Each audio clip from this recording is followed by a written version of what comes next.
Basically जो 31 जनवरी तक के खत्म करने का प्रोग्राम है वो इसलिए भी है कि ताकि आप कम से कम 10 दिन बढ़िया से क्या कर सकें, सेल्फ स्टडी कर सकें, यही कारण है। तो हम लोगों ने पॉलिटी में संवैधानिक विकास का इतिहास प्रस्तावना part 1, part 2, part 3, part 4, part 4A और पार्ट 5 और 6 में एग्जीक्यूटिव और लेजिस्लेचर कर लिया है।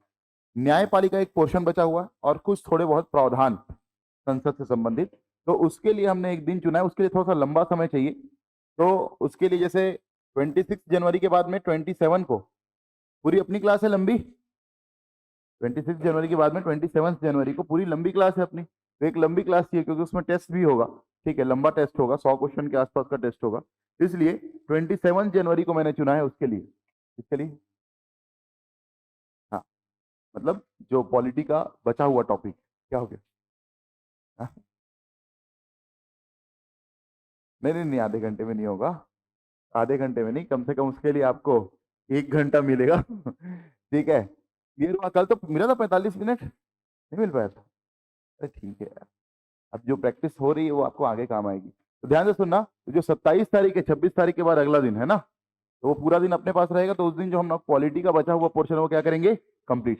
ठीक, अब बेसिकली हम लोग आज इकोनॉमिक्स शुरू कर रहे हैं, और इकोनॉमिक्स में हम लोग क्या क्या पढ़ लेंगे वो समझ जाइए पहले तो ये जनरल ट्रेंड है कि इकोनॉमिक्स में जो क्वेश्चन आ रहे हैं वो कहाँ से आ रहे हैं, इकोनॉमिक सर्वे से। तो ऑब्वियस सी बात है कि मतलब पिछले बार का यदि पेपर उठा करके देखे तो इकोनॉमिक्स से बेसिक से एक भी क्वेश्चन नहीं आया, कहाँ से आया था, सीधा सर्वे से। तो ऑब्वियस सी बात है कि यदि हम लोग 3 क्लास ले रहे हैं इकोनॉमिक्स की, तो उसमें पूरी एक क्लास किसके लिए डेडिकेटेड होनी चाहिए, इकोनॉमिक सर्वे के लिए, ऑब्वियस सी बात है। अच्छा, फिर मुद्दा क्या है कि सर बाकी टॉपिक्स को क्यों पढ़ना है। बेटे बाकी टॉपिक्स को इसलिए पढ़ना है क्योंकि पिछले बार नहीं आया, इस बार आ सकता है, पहली बात तो ये। और दूसरी बात कि इकोनॉमिक सर्वे पढ़ने के लिए जो बेसिक अंडरस्टैंडिंग जरूरी है वो आपके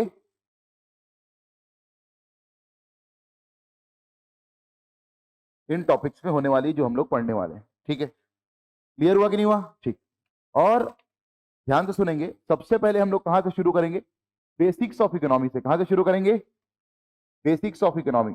अच्छा, बेसिक्स ऑफ इकोनॉमी, इकोनॉमी से आप लोग क्या समझते हैं, इकोनॉमी सिंपल सिंपल क्या समझते हैं, पैसा, पैसा। और यदि पैसा कमाना है तो क्या होगी, क्या करना पड़ेगा, नौकरी करनी पड़ेगी, कमाना पड़ेगा, और कमाएंगे तो क्या होगी आपको, आय। क्या होगी बेटा, आय। तो ये हम लोग पूरे देश के स्तर पर बात करेंगे तो राष्ट्रीय आय की बात करेंगे। किसकी बात करेंगे, राष्ट्रीय आय, नेशनल इनकम। उसके बाद जब आय होगी तो सरकार उसको क्या करेगी, खर्च करेगी, तो हम लोग बजट की बात करेंगे। और बजट का मतलब बेसिकली हम लोग किसकी बात करेंगे, राजकोषीय नीति की बात करेंगे, फिस्कल पॉलिसी जिसको बोलते हैं। क्या बोलते हैं, फिस्कल पॉलिसी। इसके बाद पैसा कौन छापता है, आरबीआई। तो आरबीआई कौन सी नीति बनाता है, आरबीआई बनाता है मौद्रिक नीति या मॉनेटरी पॉलिसी। तो हम लोग इसकी बात करेंगे, बहुत ज्यादा इंपॉर्टेंट है ये तो। और इसी से संबंधित ये राजकोषीय नीति से संबंधित क्या है, इकोनॉमिक सर्वे। क्लियर हुआ कि नहीं हुआ। ठीक, इसके अलावा कोई भी चीज जब होती है तो फिर प्रॉब्लम्स खड़ी होती हैं। पैसा कम होगा, आय कम होगी तो क्या आएगी, गरीबी। उसका कारण क्या है, एक सबसे महत्वपूर्ण कारण क्या है गरीबी का,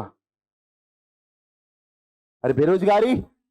सबसे बड़ा कारण क्या है, बेरोजगारी। तो दो जो बड़ी प्रॉब्लम्स आती हैं वो क्या क्या है, गरीबी यानी पॉवर्टी, और बेरोजगारी यानी अनएम्प्लॉयमेंट।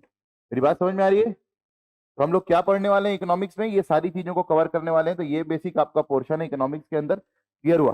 कुछ पोर्शन जो है वो ज्योग्राफी वाले हैं, जैसे कृषि हो गया और उद्योग हो गया। तो ये ज्योग्राफी में आप लोग पढ़े हुए हैं कृषि और उद्योग, लेकिन इकोनॉमिक सर्वे में इसका क्या पढ़ना है अपने को, डेटा पढ़ना है। क्या पढ़ना है, डेटा। समझ में आएगी। तो कृषि उद्योग का काम यहाँ पर आएगा। ठीक, तो हम लोग बेसिकली एक जो क्लास डेडिकेटेड करने वाले हैं वो ये बेसिक पोर्शन के लिए करने वाले हैं, पैसा, आय, गरीबी और बेरोजगारी। एक जो हम लोग डेडिकेट करने वाले हैं वो मौद्रिक नीति और राजकोषीय नीति, इसी में बैंकिंग वगैरह भी अपन लोग कवर करेंगे। और एक जो क्लास डेडिकेट करने वाले हैं, किसके लिए करने वाले हैं, इकोनॉमिक सर्वे। क्लियर हो रही मेरी बात, अरे समझ में आ रहा है कि नहीं। ठीक, तो एक में तो आज पूरा अपन बेसिक पढ़ेंगे, और बेसिक जब अपना क्लियर हो जाएगा तो आगे किसकी ओर बढ़ेंगे, फिस्कल पॉलिसी और मॉनेटरी पॉलिसी। और फिर एक क्लास में हम लोग क्या कंप्लीट करेंगे, पूरा डेडिकेट करेंगे किसको, इकोनॉमिक सर्वे को। किसको डेडिकेट करेंगे, इकोनॉमिक सर्वे। क्लियर हुआ सबको। अरे क्लियर हुआ कि नहीं हुआ? ठीक। अब बात मुद्दा वही है कि अगर आप चाहते हैं अपने कैरियर को एक नई दिशा देना और सुनहरे भविष्य को साकार करना, तो जुड़िए कंपटीशन कम्युनिटी के साथ। आज ही हमारे वेबसाइट के कैरियर पेज पर विजिट करें अथवा डिस्क्रिप्शन बॉक्स पर दिए गए लिंक पर क्लिक करें। हमेशा आपके साथ टीम कोको।